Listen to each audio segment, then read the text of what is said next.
If you don't know what you don't want, you can't know what you do want. Contrast is what causes you to focus the more into becoming. That's what creation is. It's focus. Because creation happens with thought.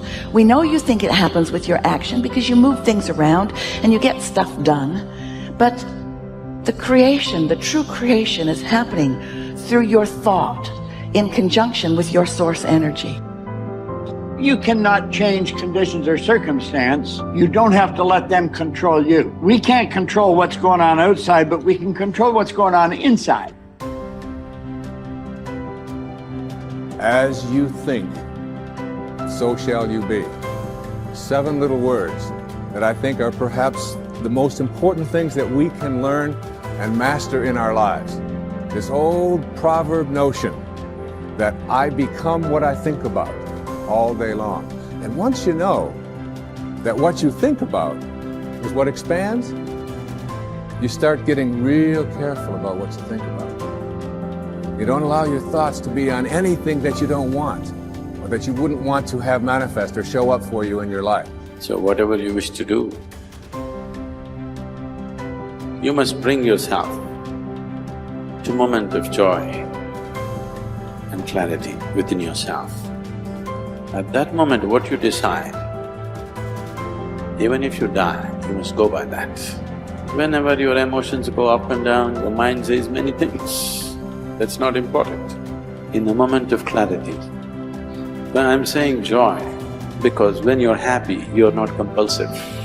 When you're very happy and clear, at that time, if you look at things and see, yes, this is what is more sensible for me, just do that. It doesn't matter if it feels like hell, because that's where your well-being is. When you're in different states of compulsiveness, if you make decisions as to which way to turn, you will be endlessly lost. That the way that we speak actually influences the way that we think. But perhaps even more importantly, number 2, he said the way that we speak influences what we think. That our thoughts, what we are capable of thinking, are actually linked to the way our neurons are being wired. I got better day by day and week by week and month by month, and I'm asking you to do the same thing until you can develop a long arm and a long reach, until you can develop influence that won't quit. Touch people next year you couldn't touch this year. Touch people now you couldn't touch before. Conduct a meeting now you couldn't conduct before. Heart and soul now mixed in there that wasn't there, missing before. I'm asking all of you to get better in spite of the winters, in spite of the downturn, the money downturn, the social downturn, the personal downturn, whatever it is. Just get stronger, get better. The key is not to wish for a better winter.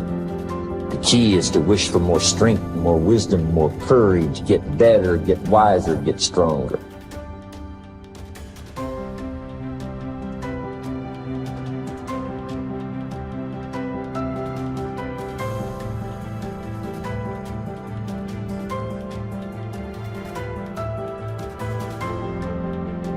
We're optimizing the conversation between the heart and the brain, between your heart and your brain. 3 steps. The first step is to simply shift your awareness from your mind into your heart. And what I found is in the Western traditions, for many people, that's easier said than done. I'll ask people, are you in your heart? And they'll say, yep, I'm in my heart. But what they are really doing is they're still in their brain thinking about what it would be like if they're in their heart. This is where the indigenous traditions come in. Our ancestors told us, and when I spend time with my indigenous friends, I say, how do you guys do this? And they say it helps if you can gently touch your heart center, physically, in a way that's comfortable for you. In the Mayan traditions, you see an open palm right on the heart. In many of the Middle Eastern traditions, you see the same thing. In the Buddhist traditions, you see a prayer mudra that physically touches the sternum. The key is, any of those things creates a gentle touch, a physical sensation right over the heart center, and your awareness will always go to the place where you feel the sensation. That's the key. So if you can create a touch over your heart, your awareness will go there. First step. Second step, very simple. Slow your breathing a little bit slower than typical, maybe 5 seconds inhale, 5 seconds exhale. Here's why that's powerful. Because the only time you would ever slow your breathing and breathe in that way is when you feel safe. When you feel that you're in a place that's safe and you're not threatened and you're not vigilant of your surroundings. So you're telling your body you're in a place that's safe. Slow your breathing. Third step, and this is the key, is to begin to feel the feeling that creates 0.1 hertz. Feel the feeling that sets up the coherence between your heart and your brain. How do you do that? I gave it away earlier, I've already mentioned it. Scientists have found, at the Institute of Heart Math, their researchers have found that there are 4 key words that work almost 100% of the time for everyone. Appreciation for anything or anyone. Gratitude for anything or anyone. Care and compassion. If you can feel one or some combination of those feelings in your heart while you're breathing as if your breath is coming from your heart, touching your heart center, now you're setting up this communication between the heart and the brain. Now you are triggering those neurons to begin to reach out and find other neurons to strengthen this connection. And that's why I mentioned before, it takes about 72 hours, 3 days to build these networks. So that means the more you do what we're about to do right now, the stronger this connection becomes in your life. Why do you think more people aren't happy, and what could one do to just begin the journey of loving, living, and mattering more and being happier? I think let's begin with most people don't know what happiness is or where they get it. So I'll tell you what happiness is. Like the human desire and striving is we want a sense of aliveness. So you need to do more things that make you alive, make you vibrant, authentic, expressive, make you sense. For some people, it's adventure. They go mountain biking. It's like, wow, that just brought me back to life. You know, some people it's hanging out with great friends. Some people it's doing their passion. Some people it's, just honestly feeling and sensing the moment and meditating. Another thing that everyone wants is connection.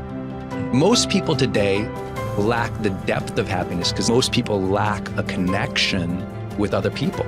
They are surface level relationships. You can't be really happy long-term with surface level relationships. So you got to find out, how do I connect more deeply? And it can be simple things like you talked about. You know, with the kids, maybe less than the texting, call them. Have that moment of connection. It's nothing crazy. That's what you're striving for. You want happiness with your kids. You're going to call them. You're going to connect with them. So think about connection relationships, a level of depth. Then we want meaningful pursuits. When I go after that, I love that pursuit.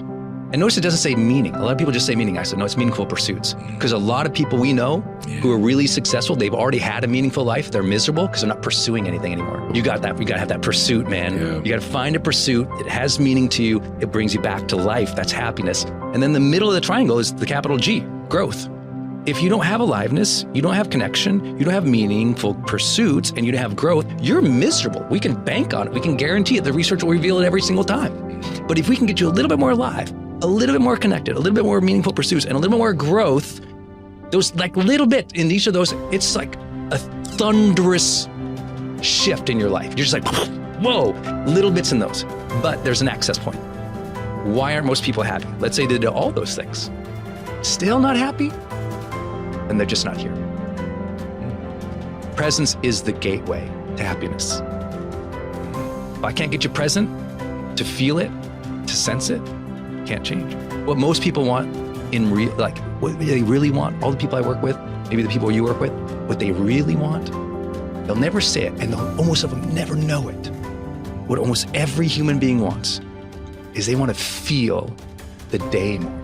They got all these activities they're blazing through. Get the kids to school, get this off to there, get that done, answer that email, get this project done. And even if they're moving towards things they find meaningful and they're awesome, but if they don't feel it, if they're literally not present, they're not mindful enough to sense it, to appreciate it, to feel grateful, to feel the joy, to feel the ups, to feel the downs, to feel the miseries, to feel the wins. If you aren't feeling the day, you're just blazing through as an automaton. You're just blazing through the days, on autopilot. You're just like overwhelmed, stress, going through it, but you don't feel the day.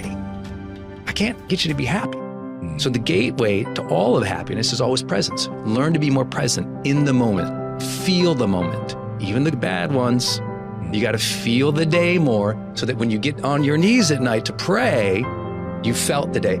Dear God, thank you. I felt this day. I felt those lessons you gave me. I felt those gifts you gave me. Thank you for that connection. See, when you talk to God, if you don't feel, there's not a relationship there. God wants you to feel. It's a unique thing he gave us. Not just the emotional reaction of an animal, but the ability to deeply appreciate feeling. Very human. So we got to tap people back into the present to deeply appreciate the moments, the feelings, the events of life again. And I think that's why I'm so happy. It's like, I feel so much. Most people are so scared of that. I'm like, I love it. It makes me feel alive, right? How do you sense more aliveness? You got to feel the day, feel the moment.